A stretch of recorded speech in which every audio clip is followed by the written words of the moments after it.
From our studios at the corner of 8th and Walton in Bentonville, Arkansas, welcome to Saturday Morning Meeting, brought to you in part by Dun & Bradstreet Credibility Corp. Saturday Morning Meeting covers Walmart, Sam's Club, and the consumer product companies that are represented on the racks and shelves throughout the country and around the world. I'm Derek Ridenoure, and our focus is on the insights, trends, and best practices to help you as a supplier grow your business with the world's largest retailer. Thank you for joining us, and coming up today I'll be talking with Tim Robinson from Walmart about Walmart's year beginning meeting, and reviewing this week's top news stories with me are Andy Wiseman and Ken Simpson. But first, the headlines. At least one division of Walmart is giving Amazon a run for its money. Retailing Today reports that Sam's Club beat Amazon in the 2014 Temkin Experience ratings with an 81% rating. Walmart itself only rated 69%, below Costco, PetSmart, and Ace Hardware. Walmart is helping shoppers in some markets track competitors' prices, according to an Associated Press story. Savings Catcher is an online tool that compares competitors' prices on 80,000 consumer products to Walmart's offerings. If a competitor offers a lower price, Walmart refunds the difference to the customer as a store credit. Time recently posted a feature story about Walmart's plan to dominate the retail industry. The story highlighted the 5 areas in which Walmart is taking steps to challenge the competition. Examples include Walmart's video game exchange program, the development of a convenience store concept, and focusing on smaller footprint spaces to compete with dollar stores. The International Business Times reports that Walmart's annual report contains some interesting information. Recent cuts in entitlement programs, including food stamps, have been cited by Walmart as a possible challenge to its profitability. While this revelation isn't surprising, given Walmart's emphasis on low prices, the Times notes that this is the first time Walmart has acknowledged that many of its customers rely on some degree of government assistance. Some great news for our friends at GigWalk. TechCrunch reports that GigWalk raised $10 million in funding for its mobile workforce app. Investors include Nokia Growth Partners and Randstad Holdings NV. Congratulations to Kaiser Roth for winning Walmart Supplier Awards this year. Retailing Today reports that Walmart named Kaiser Roth as an overall apparel supplier of the year and Made in the USA Supplier of the Year for its no-nonsense label. Kaiser Roth was also recognized for overall outstanding performance and partnership. And finally, NPR reports that Walmart has recalled the Sweet Love baby doll. Apparently, the children's doll could get sick and be treated with an included medical kit. Unfortunately, the doll's temperature could become high enough to cause some burns, and that fever triggered the recall. Check out Walmart and supplier news as it's reported on WalmartNewsNow.com. And we are joined now by Andy Wiseman and Ken Simpson, our panel, to talk about some of the headlines. Story out this week: Walmart plans to dominate retail. Not really big news, but the way they're going to go about it is kind of some interesting things they haven't done. The first one is the video game exchange. GameStop's been doing this for a while. Some other smaller gaming retailers have been doing this. Andy, you're into the toy area. I know this is a little bit different, but let's start with that. I think it's exciting. I think it's just Walmart experimenting like they do, and you bring in your video games, you get a gift card, you come back and you spend it, potentially on video games, hopefully in my case in toys. It's a great program. I think what we're seeing with Walmart and experimenting with this is that they're rolling out strategies that competitors have proven. You know, borrow from things that have worked. It's brilliant. Yeah. Mm-hmm. You know, this is all about Walmart and who they compete with. And I've had a lot of conversations with buyers, whether you're talking about competitive prices or say, well, who is your competitor? Right. We compete against everyone. And it's really true. And this is an example. The price catcher is an example of where they're also comparing their prices and actually kind of similar with giving a gift card. If they see that the prices are, I mean, there's no reason to shop anywhere else for price if you do that kind of thing. I want to add something on the price catcher because I love this program, the little that I know about it. It's awesome because it's a strategy that's executed by Walmart shoppers. So all the greatest strategies in the world mean nothing without flawless execution. Yes. I heard a former Walmart leader say that yesterday. It's very true. In this case, owning EDLP every day, a core strategy at Walmart, is executed by shoppers who hold Walmart accountable. And they love it. It's an awesome way to execute. The thing here, Walmart's not giving up money. Yeah. I mean, they're giving this back to them in a gift card that Yeah. can only be spent at Walmart or Sam's Club. So Everybody wins. everybody Yeah. wins here. Walmart earns trust because the consumers believe it more than ever. Wow, Walmart's giving back. They believe in this EDLP promise. They're living it out to me. So that trust builds. Walmart's ring goes up because shoppers trust them more and they buy impulse items more often. They don't sit and obsess at the store. They're not showrooming as much. This is a great way to preempt showrooming. Well, and the price catcher Yeah. goes into something that the Walmart has kind of struggled with in hitting those millennials and those people who are very tech savvy Yeah. because now they're doing it online. They have to go in and sign up. So I think there's some marketing that's going to happen on the back end as well as you sign up for the savings catcher. There's a way for them to send some emails to you, tell you about some great promotions that are coming up. But the point is, I think for Walmart here is it's great for them to go after those millennials, bring those tech savvy people in. Yep. And then another part of Walmart competing is the whole small store strategy. We all know that they're increasing the number of small stores that are going to be opening. I was just in the Denver market also, and I saw firsthand in the back of one of the super centers their to-go program where they're delivering. People order online and then they deliver. I saw the trucks. Right. The trucks have 3 different compartments in them, frozen, refrigerated, dry. And the people working back there told me that in the beginning it was really slow, but they said now it's just on fire and they have trouble keeping up. They can't keep up with all the orders. And in fact, I think they're doing that in a couple stores. They said they're Right. going to expand it to more stores. Now, I want to point out here that the Walmart To Go that you're talking about is not the same as what we have here that just opened up last week, the Walmart To Go convenience store.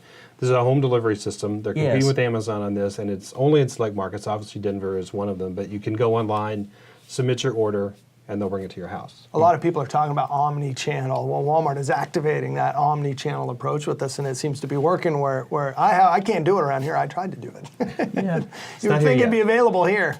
Well, and another thing that Bill Simon has talked about recently is the tethering and doing a delivery system basically where you can have your .com, I think they're still working on details, but your .com order shipped. So instead of going to a store, you can basically do a drive-through through a dark store, meaning a store that they've closed and relocated. So I think we're going to continue to see this push. But you saw some other things in Denver as well, right? Well, I think- because we're talking about dominating retail. Yeah, and Walmart does an awful lot of good things, and they do an awful lot right, and they're winning. But they still have improvement opportunities. In the Denver market, what we saw when we went out to the stores is actually we started in the urban stores, like that store near the airport. Oh, the out of stocks on a Monday morning are really unfortunate for the supplier and for Walmart. Right. And actually, as we went to stores around that area, actually it was a lot of out of stocks, a lot. But as we got to the stores out into the suburbs, there weren't the out of stocks. But one of the things that we realized was that those urban stores are doing a lot of business. People are shopping those stores hard. And I think they have some challenges with labor and with keeping people with turnover, that type of thing. But that's an opportunity for them. In my experience, and working for Walmart in those urban areas, turnover always continues to be an issue. But you also have a lot of volume. A lot of volume is sent in those stores. I know our conclusion of it was, if we could keep these stores, if we could help them to keep these stores in stock, oh, wow, the business we could do. Yeah, this is an old struggle, though. I mean, this has been around. I've been here 10 years in Bentonville, and I remember very, very well my first year. One of the first weeks I was here, I had some new items I had to get on the modular, and I remember calling up the buyer or emailing him and saying, hey, I got 3 new items you're missing that represent this much volume. And he said, why don't you look at my number 1 item? It's 96% in stock. Get me in stock, and we could triple the volume you're suggesting I can pick up by adding new items. Walmart is missing a lot. Maybe the product is not truly out of stock, but it's not presented on shelf. And we've experienced this ourselves where we've demonstrated product and hired companies to demonstrate the product. In fact, spearheading some momentum in Department 7 around in-store entertainment. Which says demos, you should be in great in-stock position. We should be, and the product was there. We verified it, but couldn't be found. Yeah, we saw the same. We saw the same thing. And the guy I was with used the Spark system. Yeah. We could see the inventory was there. Sometimes we couldn't find it. One time it was up in the rack, and they said the machine was broken. They couldn't get it down. So, it just hurts, when you got a big open hole there. Right. You should be And when selling product. And when it's been shipped. Unless it's your competitor, then you're okay with that. Very good. Well, when we know it's there, when Retail Inc. shows that it's there, but we can't find it. It's heartbreaking, you know, and it's difficult. And this goes back to where I think it's just really a labor issue and a store operation. They're going to continue to have challenges, but obviously they're doing some things, putting some policies in place that are going to help them move forward and dominate and really go head-to-head with those smaller formats. Great. All right, guys, thank you very much. We have to leave it there. Stay tuned, because when we come back, we'll talk with Tim Robinson from Walmart and hear his take on the year beginning meeting when Saturday morning meeting continues. Bentonville Plaza, across the street from the Walmart home office, the best office location for businesses working with the world's largest retailer. Bentonville Plaza offers proximity and services like no other business complex in the area, including custom-designed suites and an on-site fitness center and restaurant. Pre-leasing opportunities are currently available for new construction. Call 479-200-1112 today. Experience the unique cooling sensation of frozen yogurt. New Dial Frozen Yogurt Body Wash. Wrap your skin in cooling moisture. For skin so refreshingly soft, people will notice. Dial. Healthier skin, healthier you. K-Stack, the leader in collaborative retail consolidation programs. We offer the supply chain expertise needed to navigate the challenges of selling products with the world's largest retailers. And we provide customers with a customizable, scalable, environmentally sustainable supply chain with the same advanced technology typically used by larger rivals. By leveling the playing field, K-Stack lowers distribution costs and increases overall margins. K-Stack, retail logistics is what we do. The Northwest Arkansas Children's Shelter Starlight Gala just got squared. Hot country couple Thompson Square will light up the John Q. Hammond Center Saturday, April 26th. It's a night of elegance, entertainment, and hope for abused kids to the power of two, with amazing live and silent auctions and a chance to give abused kids hope for a better life. For sponsorship and ticket information, visit our website today. Be there April 26th and get squared with KNWA and Fox 24. 8th and Walton, the premier destination for Walmart supplier education. When and where you want to learn. Current, accurate, relevant, taught by suppliers, for suppliers. 8th and Walton. I would recommend 8th and Walton to other suppliers because from my experience talking to other suppliers, they were even learning new ideas or just new and better business practices. Most people have little time for training, and so 8th and Walton is a perfect opportunity to send your new employees to understand the retailing system. And again, because trainers were suppliers, they know the how and the why, so they become very valuable very quickly. And welcome back to Saturday Morning Meeting. We're joined now by Tim Robinson. He is the director of the baking team at Walmart. Tim, thanks for coming in. You know, a lot of talk has been had about Doug McMillon taking over as the CEO. A lot of people excited about that and curious, too, about what changes may be in store. You guys just got back from the year beginning meeting. As we go forward into this next year, what changes do we see and what stays the same? Yeah, so things that stay the same are the basic beliefs of Walmart, right? We have the three basic beliefs. We have our purpose and our mission to save people money so that they can live better. And then the fact that we've just been a retailer who over time has been known as a company of growth. And so those things are going to be the same. We're building new stores. Doug's been the keeper of our culture for many years. And so I think that those basic beliefs are going to be intact for a long time to come. Things that are going to change mainly is our customer, right? There's all this technology that's happening with smartphones, and you heard this fall about droids sending packages. I mean, so as we think about e-commerce and the way that technology is changing and our customers changing with it, Walmart's going to have to make sure that we're staying ahead of that change to address those changing customer shopping behaviors. And so I think that you're going to see an emphasized focus on that.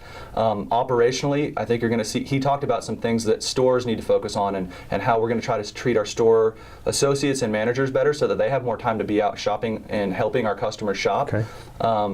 And so he really talked about making sure that these store managers have a merchant mindset and they're getting excited about having their own items that they want to tell customers about and being out there. In stock and OSA has been a big challenge for us the last year, and so he addressed that specifically with a lot of our store operators, saying that they need to really make sure that they're focused on that.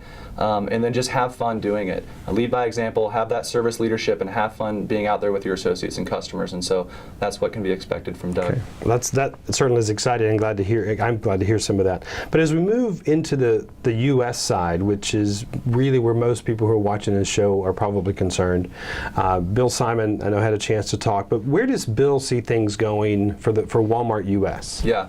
Again, he emphasized growth again. I mean, he even called out we're going to be building several hundred stores again this year on top of what we've done in the past. And so making sure that the suppliers understand that we're going to be a company of growth and to make sure that they're ready for that growth and that they're going to be able to support and grow with us. Another thing that's really big in Bill's area, and we just all seen that commercial recently that came out with the Olympics about our Made in the USA campaign. Very impactful commercial.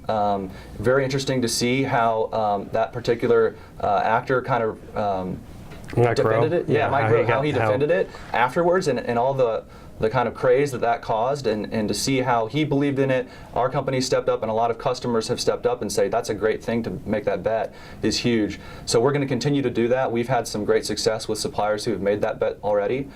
He announced that there's going to be a summit here in Bentonville this summer to kind of talk about more and to learn more about how to become a part of that, what categories we're focused on, and then later this summer in August out in Denver when we have our holiday meeting, on the backside of that meeting, he's going to do another summit out there and bring suppliers together and kind of talk about the big strategy for the years to come. Now, I've had talked to a couple of suppliers just really within the last week who have brought this same initiative up, and their question is, how do I get involved in that? If we've got things that are made in the USA or assembled in the USA, how do we become a part of that and really kind of get in to help grow our brands with Walmart? So if suppliers watching right now and they want to get involved with this, especially if they're local here in Northwest Arkansas, Yep. How do they do that? How do they go on and sign up? And obviously, we don't want, if you're in dry grocery, electronics isn't going to matter. But how do they do that? Yeah. So on Walmart.com, there's a section at the bottom where you can go to responsibility. It talks about our big things that we're getting behind, such as sustainability, this Made in the USA campaign, women's economic empowerment,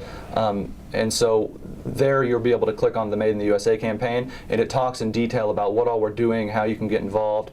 I'm sure the suppliers who are involved in the categories that make sense to bring some of that business back from abroad are going to get specific notifications about this summit. But for those who maybe don't play in categories that matter as much to that, that's where they can go learn more. Okay, and we're going to take a quick break, and when we come back, I wanted to talk to you about Duncan Mac Naughton, because he had a lot of things to say at the meeting that really get into the merchandising side, and we're going to talk about that when we come back. We'll be right back as Saturday Morning Meeting continues. Imagine what it would be like if you knew the weather up to a year in advance. What would you do differently for your business or your life?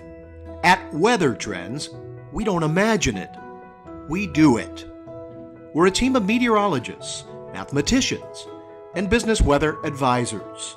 And we've spent the last 20 years developing a new way to forecast months in advance. We've been studying weather's effect on product sales based on every 1 degree change in temperature.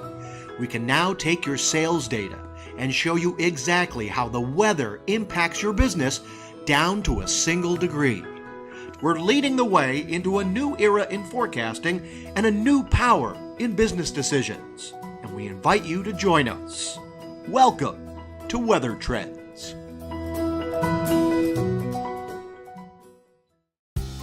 The biggest challenge of working with Walmart is they really expect everyone on the team to know their language, know their terminology, and know exactly how they do business. So that's where Ethan Walton really comes into play. It's the fastest way to get my team members up to speed. Their business model is suppliers teaching suppliers. So when you come to Ethan Walton, you can count on having very experienced trainers who understand how suppliers work within Walmart, and they take advantage of that and incorporate that into their curriculum. Beaver Lake serves as the drinking water source for 1 in 7 Arkansans. Did you know that your actions can impact the quality of water in Beaver Lake? The Beaver Watershed Alliance is working to proactively protect, enhance, and sustain the water quality of Beaver Lake. With the help of partners, volunteers, and people like you, the Alliance is making a difference in Northwest Arkansas. Please learn more about your role in preserving the water quality of the Beaver Watershed and about how you can get actively involved. Visit beaverwatershedalliance.org. Beaver Watershed, our environment, our health, our home. Are you a single parent struggling to meet your family's needs? Single Parent Scholarship Fund is here to help. Single Parent Scholarship Fund of Northwest Arkansas helps hundreds of single parents get an education. By providing scholarships and support, a brighter future is right around the corner for you and your family. We should know, in 2007, I graduated with my bachelor's degree in organizational management. Single Parent Scholarship Fund helped make my dream a reality. My kids are so proud of me, and now they declare themselves as college-bound. And welcome back to Saturday Morning Meeting. We're joined now by Tim Robinson, the director of the Dry Grocery Baking Team. And before we went to break, we were talking about merchandising from your beginning meeting and the things that Duncan Mac had said. And he had a list of things that he wanted suppliers to know. But what were your takeaways, and what did you get from what Duncan presented? Yeah, so it's very much the same. You know, being a merchant and helping to market our products and stuff, it's all about the P's of merchandising: product, price, promotion. And so he's changed it up a little bit this year, and he's kind of turned it into 4 S's because I know he's talked about those P's of merchandising in the past. But really, fundamentally, it's all the same. Whether it's S's or P's, it's really about being a student of your business and understanding at an item level what can we do as buyers and suppliers working together to deliver what we need to for our customers. So I thought maybe what I could do is share with you some of the 4 S's that Duncan talked about and give a few examples. Okay. And then he had some questions and specific asks of suppliers that I thought may be relevant to share with you guys this morning. Absolutely. So what are the S's? Okay, so S's: save, service, selection, and sales are the 4 S's. And so in save, he really talks about innovation and how we come out with big new items and make bets on those items and really drive excitement and traffic to our stores, especially new stores. We're going to have 400 new stores opening this year, mostly small formats, but how can we really drive excitement, especially when these new stores are coming to these neighborhoods, to make sure customers come in? Right. And how can we showcase those special items that are new or Which really becomes even more competitive for suppliers, because if you're in a 220,000 square foot supercenter, you got plenty of room. You get down to 10,000 square foot store, it gets a little more complicated. Yeah, absolutely. Okay. And so we're really working on ways to drive those sales. We've talked a lot about the areas that we're investing in, and so produce has been an area. You guys have seen the meat area that we've been doing commercials on, the steakovers and the produce last year with the fresh over. Right. This year we're getting behind more of our bakery and alcohol businesses, and so that's really exciting to see. We're launching a new thing that we talked about at the YBM called Wild Oats, which is a natural and organic line that's going to be a private label to Walmart, but it's kind of an upper end private label. And what our promise is on that brand is to offer natural or organic offerings at the same price as national brands, instead of charging that premium that a lot of folks have to get charged to buy those products. So that's another example of things that we're trying to do, programs we're trying to establish to drive sales. Okay, so the 7 things that Duncan really wants suppliers to kind of focus on this year, what's number 1? First of all, it goes back to driving sales, right? And so that's his big ask is, you know, typically we've kind of had more of a balanced scorecard approach where we talk about sales, profit, and inventory. Clearly those 3 metrics are so important to us, but this year more than ever, I've seen leadership come in and saying, we really want to drive comp sales. And so to do that, innovation was his number 2 point, and this is a year, especially in food where I do my business, there's been a lot of deflation. We don't necessarily want to pass all that on because that's not good for the supplier, for us to deflate ourselves. So how can we really invest in the marketing things and the things we need to do in R&D to come out with new products? Thirdly is price separation, and that's Walmart's promise is EDLP. And so how can we continue to invest in prices, make sure that Walmart has price separation to hold that promise to our customers on EDLP? We can go about doing that specifically through a JBP process. Walmart really wants to understand from our suppliers, what are their goals, what are they trying to hit, and I think it's important for suppliers to understand at a buyer level what their category strategies are, what are their goals that they're trying to hit, so you can align on a number and get behind a strategy together to hit that number. So that'd be the 4th thing. Through that process, you got to have a dialogue that's transparent and robust, and you got to get your issues on the table. And so making sure that there's that transparency and that level of trust. And I think one thing that's important to point out about JBBs, the Joint Business Plan, is that it needs to be 3 to 5 year working plan out, not just a 30, 60, 90 day plan. Correct. It doesn't help. Yeah, most of it typically in Q1 talks about how we really focus on the year, but I agree, like when you're talking about innovation in the long term, it needs to be a few years longer than just the year itself as well. Okay. The 6th thing would be about transportation, logistics, replenishment flow. We are making a commitment in our stores to make sure we have more labor and more managers and people focusing on in-stock and OSA for our customers. And so we need to make sure that the flow of that inventory is coming in and that our customers are going to be able to find it and stock the shelves. And so making sure they have those dedicated resources to really dig into the business at an item store level is going to be really important. our team's just recently kind of come up with a model called Feed the Lions, where we're really getting behind item store detail and really trying to feed those stores that are already outselling the average and feed them more to see where the top is. And so that's a great example of how suppliers can help us drive those sales through that transportation process. As you were sitting in Orlando at the meeting, what are some things that really kind of impacted you and that that resonated with you and with your categories? Yeah, well, there's a few things I wanted to talk about that I was impressed by and that I think will do really good things. First and foremost, there's this new marketing thing called WMX Partnership Marketing. It's an opportunity where suppliers can actually target 40 million of our shoppers through marketing programs, and they won't target all of them because you have to kind of filter and define who your customer is that you want to address. But we have a way to then go in and target them through social media, through their website or their browser or their internet. And so it's going to be able to be very targeted, and then you have reporting on how actually effective it was and what was the conversion of that marketing. So that's something that's going to be new that launches this summer using our traceable tender data that, Kroger has Dunnhumby. This is Dunnhumby on steroids, basically, and so we're really excited to see how that works. The second thing is this new thing called a savings catcher, and you can go to walmart.com/savings catcher, and they're testing it in certain markets right now, Northwest Arkansas being included in that test, where you can go in and you put in your receipt number, and then it comp shops all the ads that have been in that area in the week around you, and if there's any ad that beat the price that you bought on that receipt, it gives you an e-coupon for a gift card for that savings. And so that program basically eliminates the need to comp shop using those ads and everything, so that you get the best price every day and you don't have to worry about it. So those things are really exciting. Final thing, what would you tell your suppliers? Coming out of your beginning meeting, what do they need to focus on? They need to focus on driving sales with us. And so having that relationship, having that JBP to understand where we're going and what we need to do is really important. That's what all the buyers are working on right now. All right, Tim Robinson, Director of Dry Grocery Baking Team, thanks for coming in. We will continue with Saturday Morning Meeting in just a minute.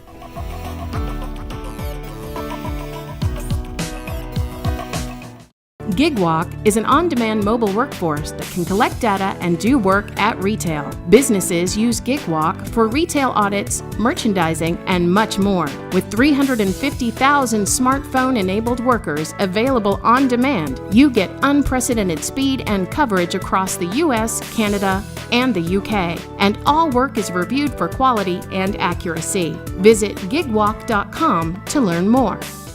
Discover our revolutionary lotion-infused body wash, New Dial Vitamin Boost, and wrap your skin in nourishing softness. For healthy, soft skin, people will notice. Dial. Healthier skin, healthier you.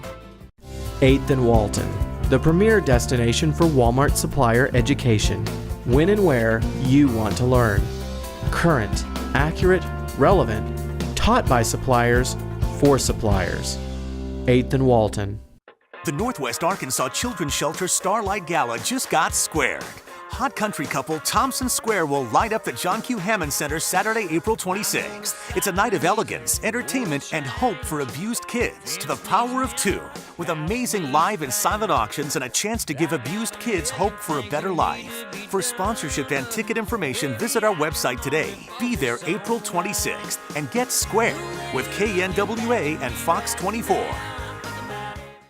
Are you a single parent struggling to meet your family's needs? Single Parent Scholarship Fund is here to help. Single Parent Scholarship Fund of Northwest Arkansas helps hundreds of single parents get an education. By providing scholarships and support, a brighter future is right around the corner for you and your family. We should know, in 2007, I graduated with my bachelor's degree in organizational management. Single Parent Scholarship Fund helped make my dream a reality. My kids are so proud of me, and now they declare themselves as college-bound. I would recommend 8th and Walton to other suppliers because from my experience talking to other suppliers, they were even learning new ideas or just new and better business practices. Most people have little time for training, and so 8th and Walton is a perfect opportunity to send your new employees to understand the retailing system. And again, because trainers were suppliers, they know the how and the why, so they become very valuable very quickly.